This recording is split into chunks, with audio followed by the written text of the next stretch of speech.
듣다 보면 잠들, 근데 아직 자면 안 돼.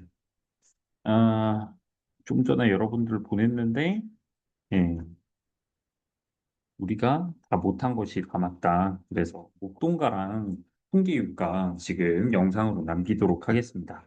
자, 목동가라고 하는 작품은 진짜 아까 기껏 얘기했던 선비들의 두 가지 태도 있죠. 선비들이 갖추고 있는 상황에 따른 태도, 요 출처.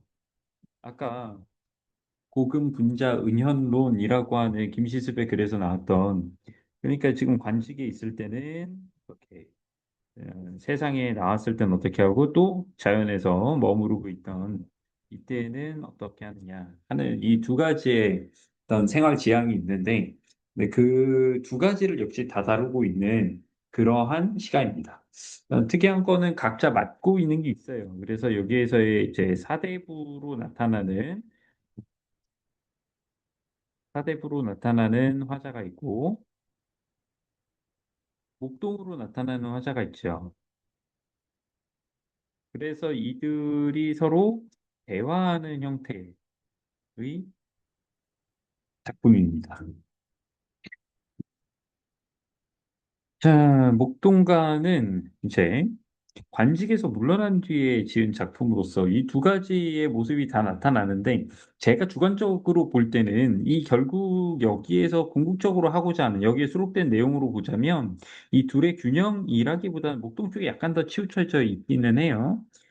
자, 그러면 내용들 중에서 중요한 부분을 좀 얘기를 해봅시다.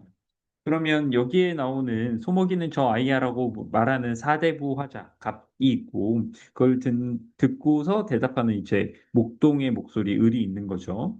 그래서 여기는 묻는 노래랑 답하는 노래로 나뉜다라고 하는 게 일반적인 구조 설명입니다.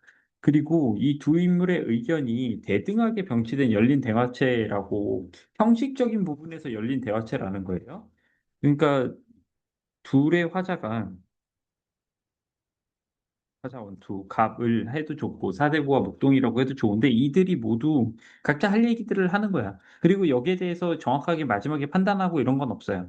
근데 조금 더 설득력이 있는 거라고 하면 후반부에 있는 목동 이야기가 제 개인적인 기준에선 더 있다는 얘기지. 근데 이건 보기가 나와야지 정확하게 판단이 가능한 게 화자인 임유우 같은 경우가 바로 목동가를 지을 때 이미 관직도 해봤고 그리고 돌아도 와서 병 때문에 이제 휴양도 하고 있는 상황이었기 때문에 둘 다 경험해 본 사람인 거예요. 자, 자연친화와 속세의 거부. 그러니까 벼슬길에 나가서 백성을 위해 더 나은 세상을 만드는 게 바로 출세의 삶. 이게 그러니까 출세한다는 게 자기가 꼭 이득을 보고 어떤 이익을 추구한다가 다가 아니야. 그 출세는 세상에 나간다는 뜻으로 여기 있는 백성을 위해서 정치를 하는 그것이 곧 출세인 거죠. 근데 또 한편으로는 자연으로 물러나서 낙도, 은거하는 것이죠.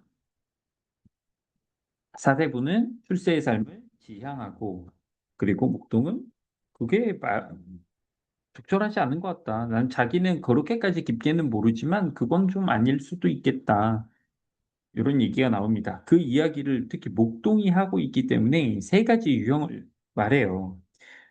푸성기와 시냇물을 먹고 마시고 자유롭게 사는 소, 송아지죠. 작품의 본문에는 이제 송아지라고 나와 있습니다. 그리고 콩대랑 삶은 꼴을 배불리 먹지만 열심히 일해야 되는 그 소. 어쨌든 배부르게 먹지만 힘든. 예. 그다음 마지막은 뭐냐? 마지막은 이런 노동하는 소도 아니고 화려하게 편안하게 있어요. 그런데 얘가 뭐냐? 희생양이래. 이건 소니까 희생우? 여기서는 그냥 희생이라고만 나오거든요. 본문에서는 결국 도끼에 죽임을 당하는 그 소. 음, 이 셋 중에서는 분수만 지키면서 살아가는 A가 제일 좋지 않느냐라는 얘기를 합니다.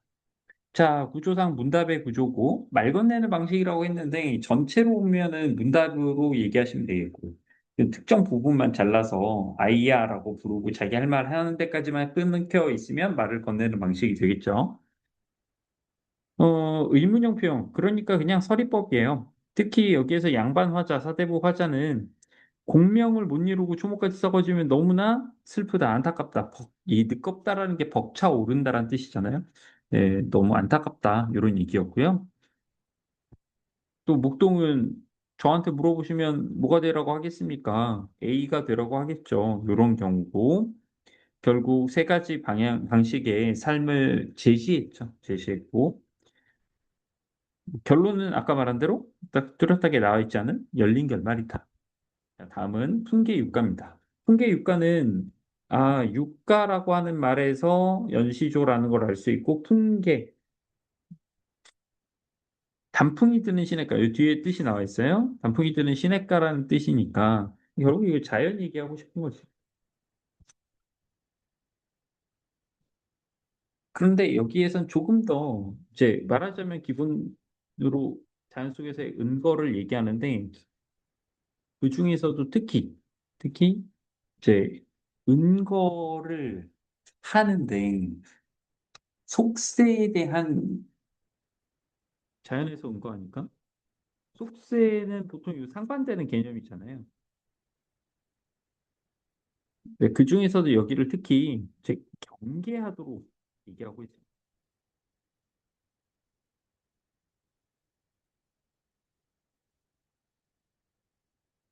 자, 그래서 여기 보시면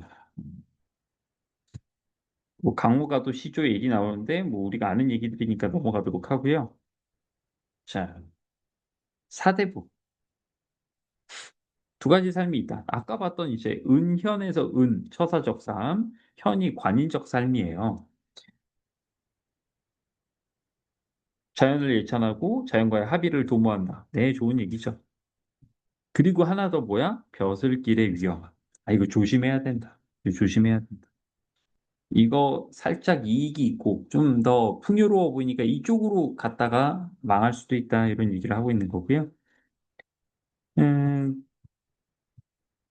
여기 뭐 육각의 연시조 이런 얘기들 나오는데 어차피 이 자체만으로 강조해서 얘기하기는 좀 어려우니까 자, 자연과 속세의 대비. 아무래도 속세에 대한 경계를 하고 있으니까 어떤 식으로 나타나는지 그걸 정리한 내용입니다. 자, 화자가 거부하는 속세의 세계 어떠냐? 장목, 저욕심, 모두미, 홍진, 바람. 우리가 잘 알고 있는 홍진도 나왔고요. 장록, 자귀와 복록이란 뜻으로 보상을 이야기하는 거죠. 그런데 그걸 넘어서서요. 비바람 내지는 칼과 톱처럼 위협적인 대상으로 표현하고 있습니다. 이건 그리고 하나의 다 욕심일 뿐이다. 자, 그리고 이 자연에서는 그럼 어떻게 즐기느냐, 어떤 태도나 활동을 보여주느냐라고 하면 창, 예, 청풍, 맑은 바람을 즐기기 위해 닿지 않는 것으로 자연과 늘 소통하고 함께하고 있다라는 모습이죠. 근데 이수 있는 문은요, 속세로 향하는 통로예요. 그래서 이거 일부러 단절하려는 태도를 가지고 있다.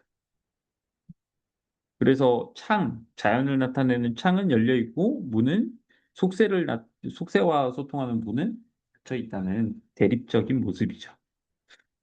묘산요수 얘기가 나오는데 이게 원래 논어에 나오는 말이에요. 어, 어진 사람은 산을 좋아하고 지혜로운 사람은 물을 좋아한다라고 했는데 뭘 좋아하느냐에 따라서 어떤 품성이 달라진다라기보다는 이렇게 합쳐서 생각해 보시는 게 어떨까 싶어요. 자, 어질고 지혜로운 사람은 산과 물을 좋아한다, 즐긴다. 훌륭한 사람은 산과 물, 자연을 좋아한다. 이렇게 정리하시면 어떨까 싶습니다. 네, 이런 사람을 여기에서 이제 군자라고 이야기하죠. 군자는 자연을 좋아한다. 결국 자연 속에 있는 사람이 군자고 이러한 삶의 자부심을 드러낸다라고 얘기할 수 있겠네요. 자, 그리고 옛사람이 이 두 가지 두고 어디로 갔느냐, 청풍명을 두고 어디로 갔느냐, 지금은 이제 존재하지 않으니까. 근데 또 기억하시나요? 오전에서 옛사람 옛시절 나오면 무조건 긍정이다. 무조건 긍정이다. 그래서 이 훌륭한 것들을 두고 훌륭했던 사람들 어디로 갔냐?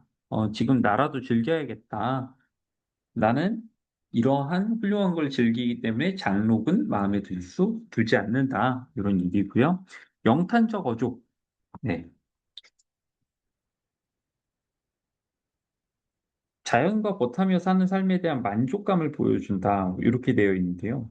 이게 결국은 주제의식을 강조한다라고 해석할 수 있겠네요. 마지막에 기로 다단하여라. 일단 여러 갈래로 나뉘어져 있다란 얘기죠. 이 여러 갈래로 나뉘어져 있는데 자 요렇게 생각해 보면은 좀 이해가 될 거예요. 자 자연을 선택하는 이 처사적인 삶이 있다면 이 속세를 선택하는 삶이 있죠. 속세에는 굉장히 다양한 선택의 기로와 갈림길들이 있는데 이들 다 욕심이 가득한 음지다 음지. 음. 그러니까 이 번거롭고 괴로운 일들 하지만 자연은 그런 일이 없다. 평온한 그 자체를 즐기면 되는 세상. 그래서 이 큰 구도는 똑같습니다. 그리고 자연에 더 강점을 두고 있는 것도 똑같은 통계 효과입니다. 그래서 이 두 개의 어떤 대립적인 관념과 그것을 나타내는 시어들이 정리되어 있으니까 참고하시면 되겠습니다. 오, 네. 배속으로 잘 들으셨죠? 배속으로 안 듣고 천천히 들으시면 주무셨을 수도. 시험 잘 보길 바라겠고, 파이팅입니다. 끝.